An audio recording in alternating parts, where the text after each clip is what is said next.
Sound and camera set. Take one. Animation. Animation is a medium that people have been taking advantage of for over a century now. Ever since the early 20th century, people have been drawing by hand the types of imageries that they could only imagine. That were not a cinematic medium that people have been taking advantage of for over a century now. The very first. Wow, why? Animation. It's a visual medium that people have taken cinematic advantage of for over a century now. The very first animations were hand drawn in the early 20th century, and they often depicted imagery that people weren't yet able to capture on film, such as dinosaurs or faces morphing into different types of shapes, and it was very surreal, but people found that the creative freedom of animation was something that they wanted to play with a lot. As time went on, animation eventually progressed from being just restricted to two dimensions to incorporate. It's been about a year since I attempted my first ever animation for a basic class project, but since then I've been consistently working on trying to improve my skills just so I have the most basic skill set of a medium that takes an entire lifetime to, I guess, call yourself a master of. I've decided to challenge myself, and by the end of this semester, I'm hoping to be able to create a fully animated short film. Now, like I said earlier, animation is increasingly more accessible now, so I encourage anybody who is interested in animation or wants to increase their own skill set of animation if they've started already to check out the softwares I use, such as Blender, and to give it a shot for yourself, because I have found it to be a very rewarding experience. Okay, enough of that. Okay, so real talk. I spent the last 2 days since I first recorded just working on 3D models. And I have to clock myself at about 12 hours of work now, and I'm only done with like 1.5 models. This is taking a lot longer than I thought, so there's probably going to be some big time jumps in this movie. If I want to get this done by the end of the semester, I have to stick to a pretty strict animation schedule. It's pretty simple. It's just 3D modeling. It's the first step. It's just you create your models kind of like they're made out of clay. Then it's texturing, which is you color them in almost. You give them the material properties that you want them to have. Then it's animation, which is like playing with your models like they're dolls, and you clock the motion of them and you get the motion that you need. And then the last part is rendering, which is going to be an entire story arc of itself. I'm not even going to touch rendering until the very end. That's going to be awful. Before I can do anything, though, before I can even start the process in general from where I've left off right here, is I need to come up with a story. Because right now I'm just modeling and I'm just shooting in the dark. I'm flying blind. I have no idea where I'm going to go with this. So I have to come up with something to kind of make all the work worth it. So I got together with my buddy Danny. The two of us spent a few hours brainstorming a few stories that matched the sci-fi models that I had already made. We had to walk a fine line between what was interesting and what was possible with my limited animation skills. But a few more hours of hard work and arguing over what was doable in a 2.5-month time span, we eventually came to an agreement. We decided to go with a story involving an untethered astronaut reflecting on the horrific alien events that destroyed her ship. With the story squared away, I could move on to one of my favorite parts of animating.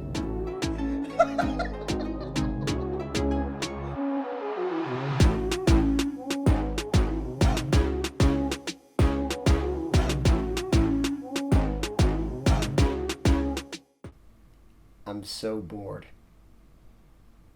I've just been modeling for like actual weeks now. I'm just gonna do them all tonight. I'm gonna stay up all night and make every single model. That way I can start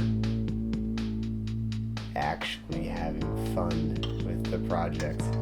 If you thought this movie would have any nice shots of like varying scenery, or that it might even like look visually appealing and in any way not claustrophobic, you were dead wrong.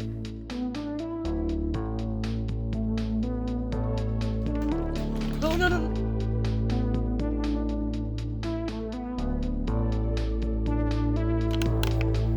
Fun fact, I haven't left my house like literally in 4 days.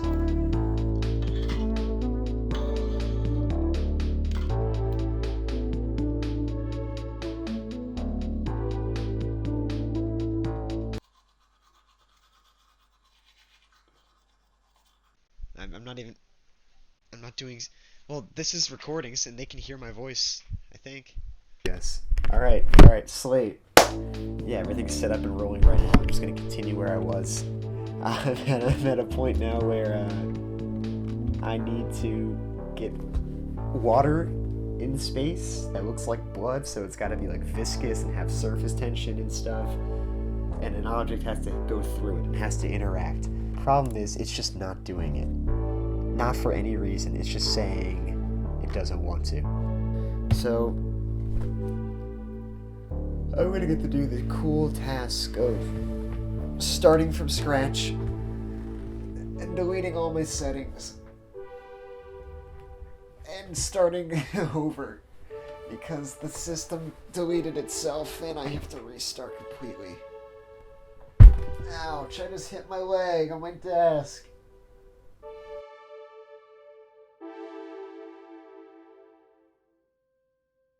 So I've been spending the last couple days sitting down just making all the models and making sure I have all my assets together so I can grind over the course of probably about a month just animating. And being that I'm going to be transitioning more into the filmmaking aspect of this, I decided that I kind of wanted to make a score for this movie. And I have absolutely zero musical talent whatsoever, so I figured I would call one of my friends to see if maybe they can help out.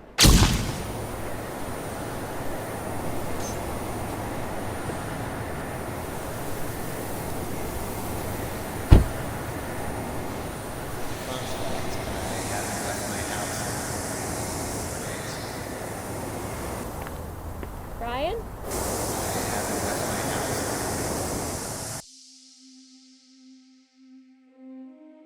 My name is Kelly and I'm an electrical engineering major. I'm basically just making the music for Ryan's film. I make it on GarageBand on my cousin's MacBook. I wanted to use a laptop instead of my phone because you could just do a lot more on a laptop, like change the volume, like fade it in and out. Those soundtracks that you showed me earlier, that was on SoundCloud, right? Yeah. Did you make those on your phone? Yeah, I made the SoundCloud stuff on my phone. It's all kind of the same, it's just like I use different instruments. Like for this, I used more violins because it sounded more sci-fi to me.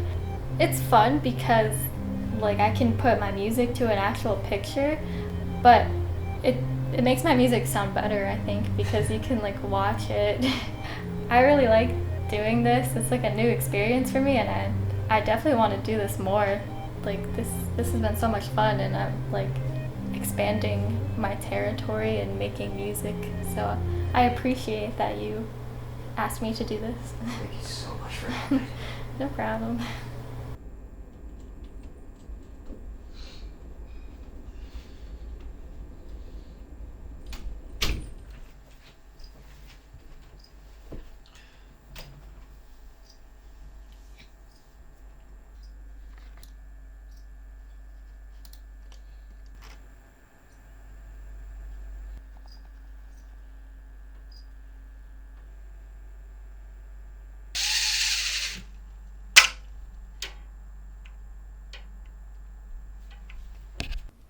Okay, so I'm going to be honest with you for a second. This part was supposed to be like this big ordeal that I had planned.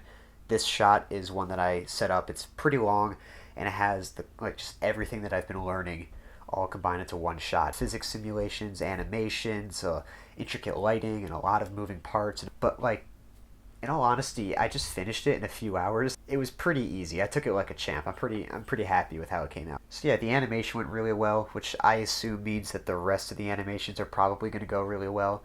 As long as I stay on my timeline and I stay in time, everything should be fine. I guess I'll just get back to it and move on to rendering of some sort. And then the last part is rendering, which is going to be an entire story arc of itself.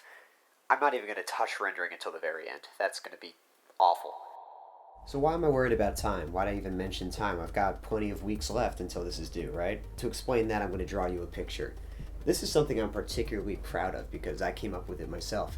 So this here is a triangle. And the triangle, pretty much every single corner of the triangle represents a choice you as an animator or as just a VFX artist in general get to pick. The three corners are labeled fun, fast, and good.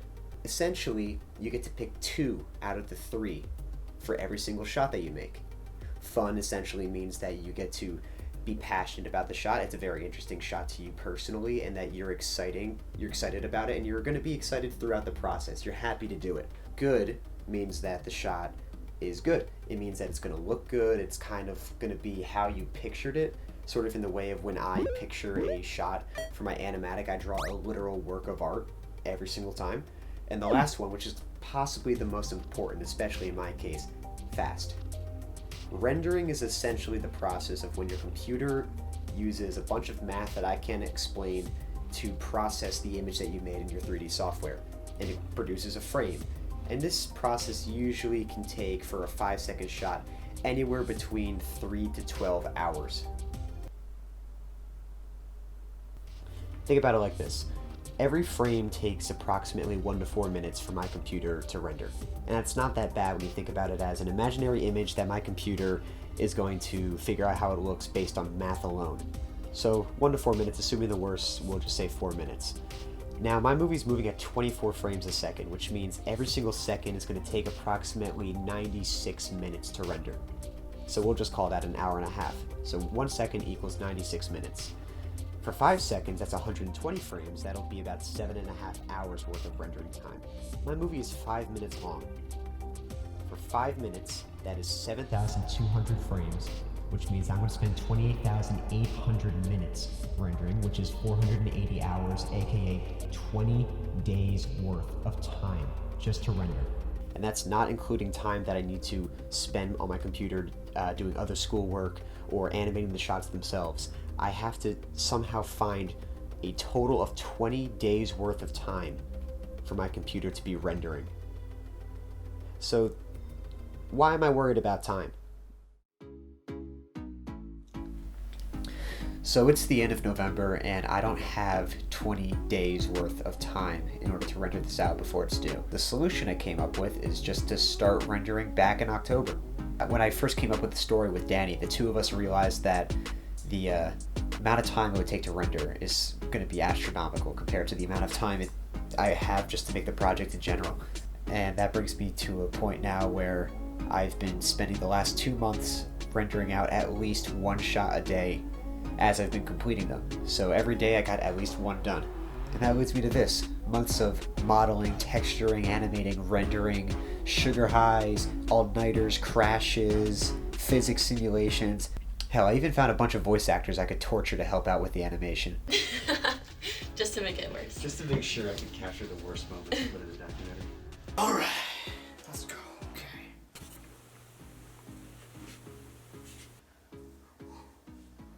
Okay, why is this? Okay, I'm gonna do like, hold my breath and then like run over there and maybe I'll be out of breath by then.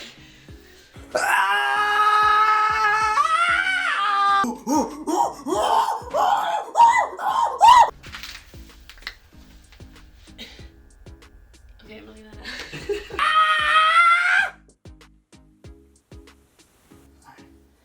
That was the East African chimpanzee. That was take 1. I don't want to say, whoa, 'cause it's fucking stupid, but like, Whoa! Feel like Daniel after the dentist when he has the laughing gas and he just starts screaming. Alright, one more.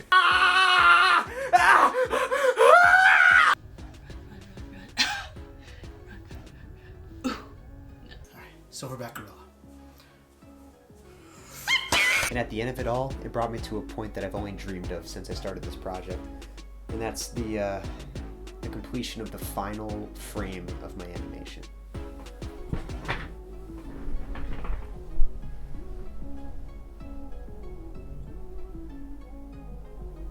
And just like that, I'm done. So, in conclusion, this experience was absolutely grueling. Never have I ever had to dedicate myself to a project for so long before, but the animation I got in return makes it all worth it. Even if it turns out bad, real bad, so bad that it actually loops back to being kind of good, I'm still glad that I experienced it. Do I ever want to do this again? Hell no. Will I though? Probably. For now though, I think I just need to go lay down for a little bit.